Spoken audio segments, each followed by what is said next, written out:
Oh, long day today, huh? Oh man, long day, Mr. Justin Perelli. That makes a long week, kid. Woo! But hey, you know, from what I've seen, brother, you had a great year. Dude, I thank you, man. Without your guidance and a lot of it, you know, it wouldn't have come together like it did. You know what I mean? All it took was just a little glimmer of what could happen.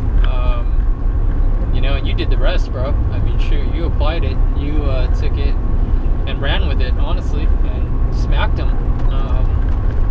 What was your favorite big bait out there in that New Jersey area this year? Was it the I-Slide? They say the I-Slide 262 for just to the drawing pattern alone. You know, I have some pretty big fish on it, but just to see what's, I mean, to call them up out of nowhere. And to see the size of some of the fish in the lakes around here now that we've just never been accustomed to seeing. I mean, it was a true eye-opener. Even if, you know, like I said, I only had a handful commit to that 262, but the ones I had were trophy fish that, I mean, guys I know that are tournament anglers in this area have done years and not been able to catch.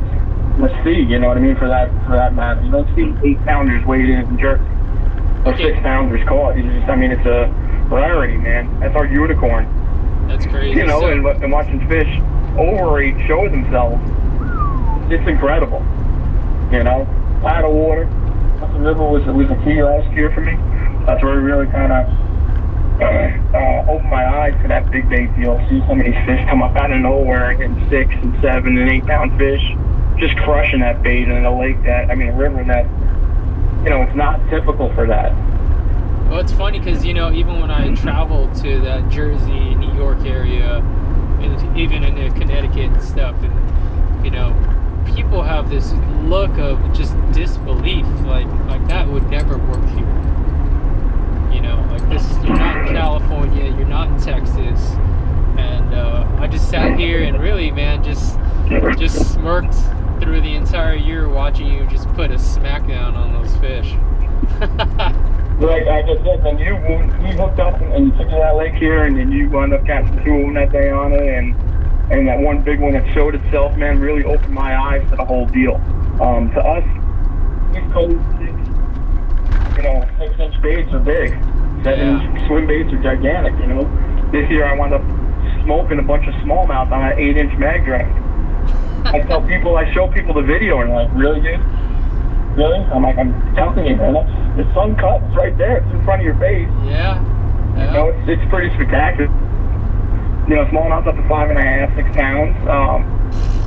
Like 2.5-pounders got that 8-inch in their mouth. It's crazy. Like, it wasn't like they came up behind. It's incredible. Whole trailers up, no fancy rigging, man. They were just on that bait, just tacoed in their mouth. That's awesome. It's like, really? It's incredible. It's definitely a cool deal, man. Something we're just not accustomed to here, and the implications, I think, are limitless, really, man. You know, when it comes to skipping it under docks, you know, falling up under overhangs, and then just the amount of places you're able to put that big bait. Just people aren't doing it at all. Yeah, for sure.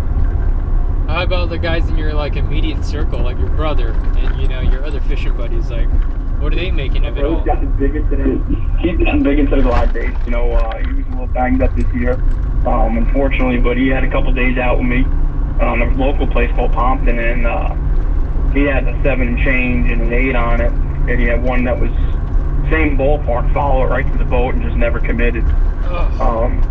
Yeah, it was definitely a cool deal. I mean, at 185, we're catching a lot of 2 to 5 pound fish on regularly.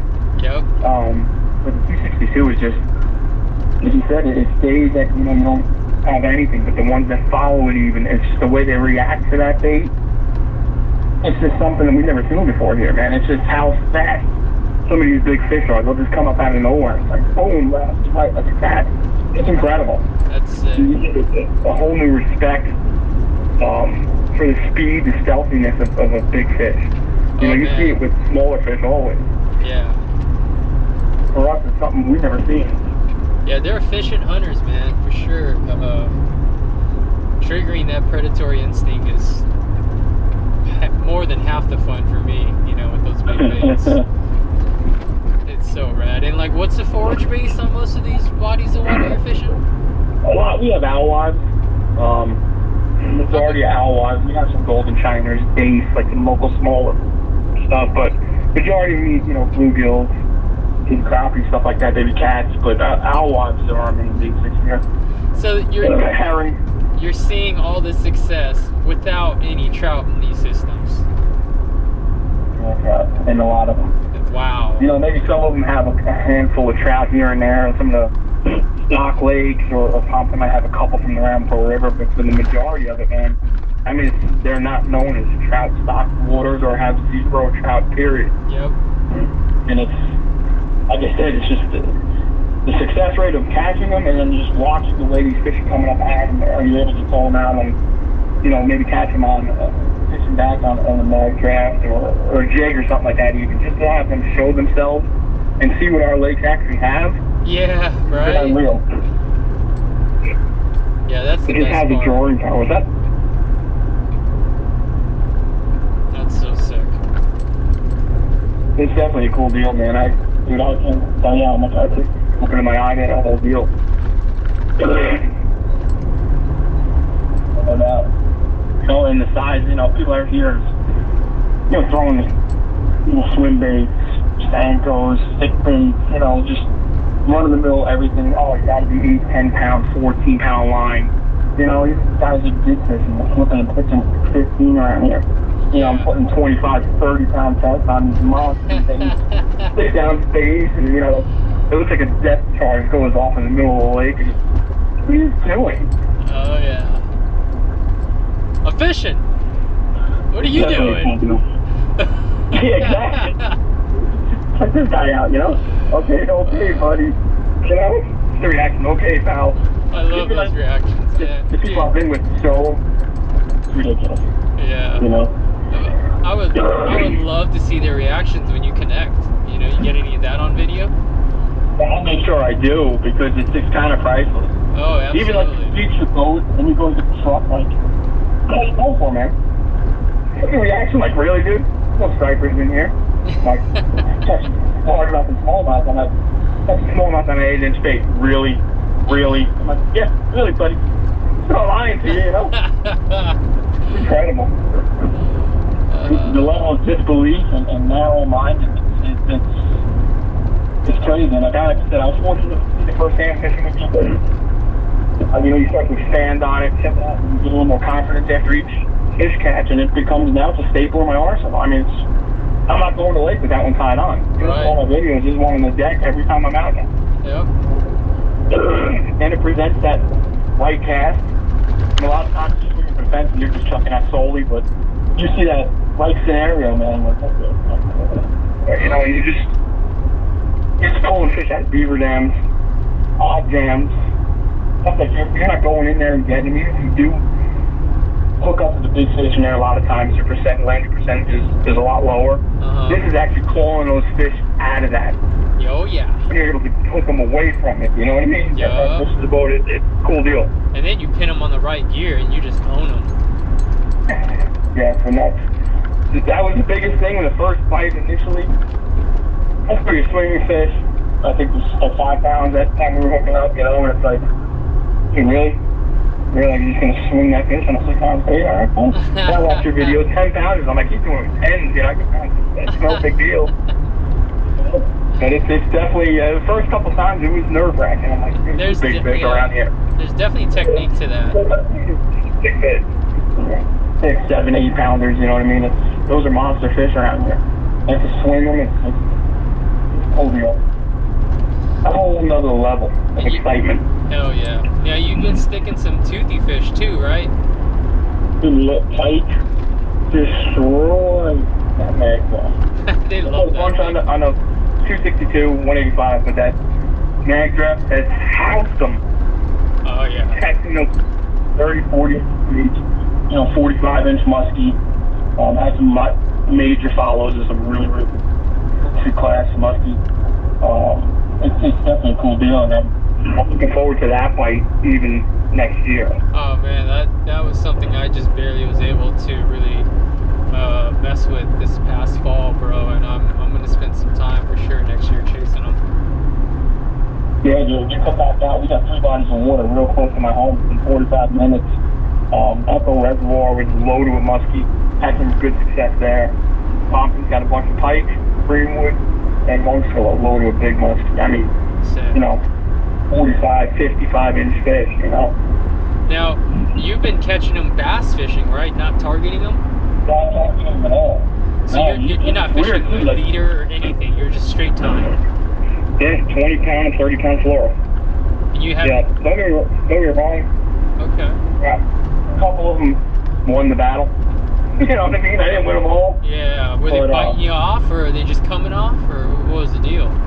I had a bite off of one, but that was after I had him pinned for... He was a wild cat. That fish was all over the place. He ended up breaking my line. That was 25 fluoro. Huh. But the majority of them, you know, I'm getting them in the boat. Nice. You know, unless it's tearing hooks, I'm just like, I'm gonna lay this thing. I'm into it, and I'm both flipping, you know, 40-inch, 35-inch fish. You know, not monster pike, but good, you know. Man, I read about people like hating those things, and it's like, all right, cool, I get it. They take a couple baits here and there, but like, dude, that's still a pretty badass fish. I just ate your big ass bait. Absolutely, brother, man. I mean, we're talking speed, strength, aggressiveness. Yeah. What's not to like? I got a lot of guys around here actually, unfortunately, man, do damage to the fish. That's you know, deliberately. They'll break their back, they'll throw them up on shore, man. It's just great. Narrow-mindedness, man. I get you nowhere. Yeah. This is boogeyman of the fresh water, man. Where you gonna go and catch that thing? Seriously. You know? I mean, they do kind of stink, but it's all good. How long it took to get that fish that big, and to respect the speed, the strength, and the aggressiveness of that fish. It's all pregnant, man. That thing is awesome. Yeah, I'm with you, bro. I love these things. Yeah, you and me both, man. There's the bonus fish on the bait.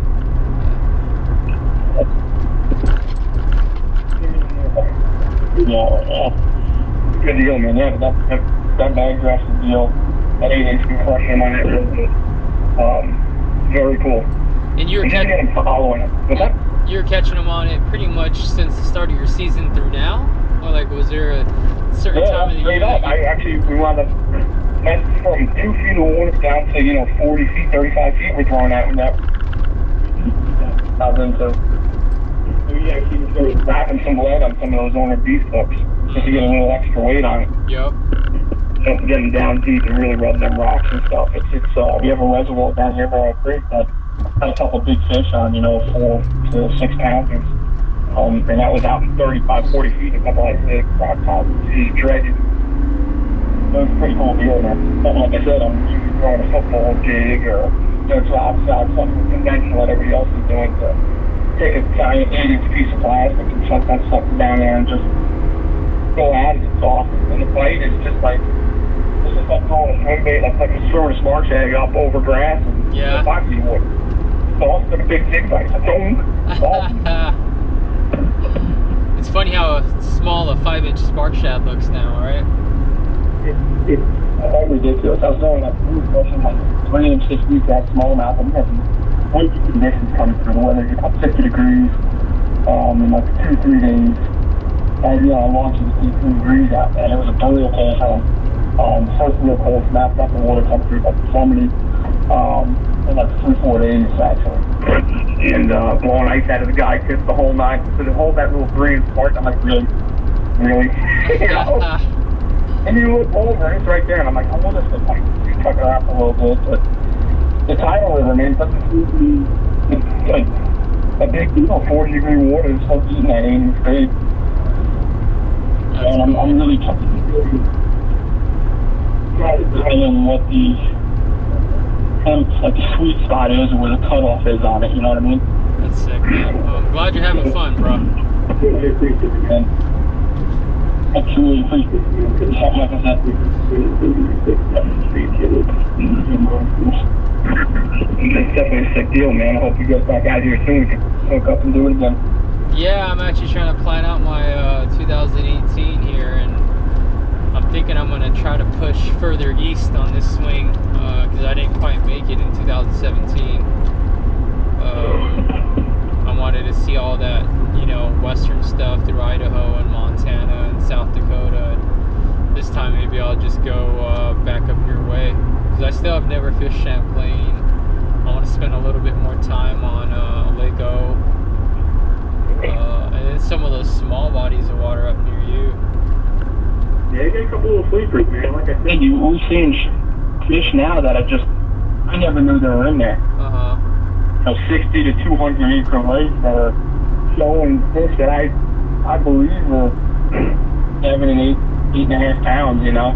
Oh yeah. It's pretty special, man. You know, it's just something we've never had that drawing power in a lot of. You know, you catch 6 here and there, and you're just thinking, to watch something come up and.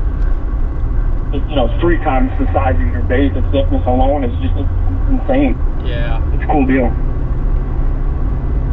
Definitely, man. Heck yeah, brother. Oh, well, sick. Looking forward to see what you do in 18. Hopefully I get to come out and partake with you again, because that was a lot of fun. It was a ton of fun, man. You said a word, you got no feedback, man. Anything, anywhere. You're the man. Right back at you, bro. You're gonna get out here and put your newly learned tricks and try and trick one of these 15-pounders. With a little stuff, dude. You know, you can't even wrap your head around. You know, we have bags that win tournaments that are half of that on the East Coast. You know, it's crazy. Yeah. But I mean, they're there. Catching them is a different story. I just want to see it. No, I want to catch it. I'm not gonna lie to you. I want to catch that one. You definitely want to catch one, but even seeing them is pretty special for sure. Real, man. Yeah, you say the word. It's like I said, open door policy, brother. Yeah, you know I'm gonna take you up on that. I might have to just drag the dream machine out there, though. You know how it is, not having everything you want, you know, in the boat. You passport. You need a boat? You got a boat? You want to bring your own? Okay, no problem. Cool, man. Do it. Well, we'll make it happen, brother. You got it, man. Definitely. All right, Jay. I'll talk to you soon. Safe ride home, all right? All right, peace. Good luck, man. That was my boy, the one and only Justin Perelli, Northeast Hammer. Showed him a couple fish catches when I visited him last year. Got a fish on an ice slide, got a fish on a big walking bait, and really got him fired up, and he took what he saw that day and really just had an amazing season. It was cool to see. Just goes to show, man, I don't care where you're from, this stuff works. He's from New Jersey. He's fishing in and around that whole area. And like you heard him say, catching smallmouth to 5.5, 6 pounds, you know, largemouth to 7.5, 8. It's the real deal. So anyway, catch you guys on the next dialogue. Peace.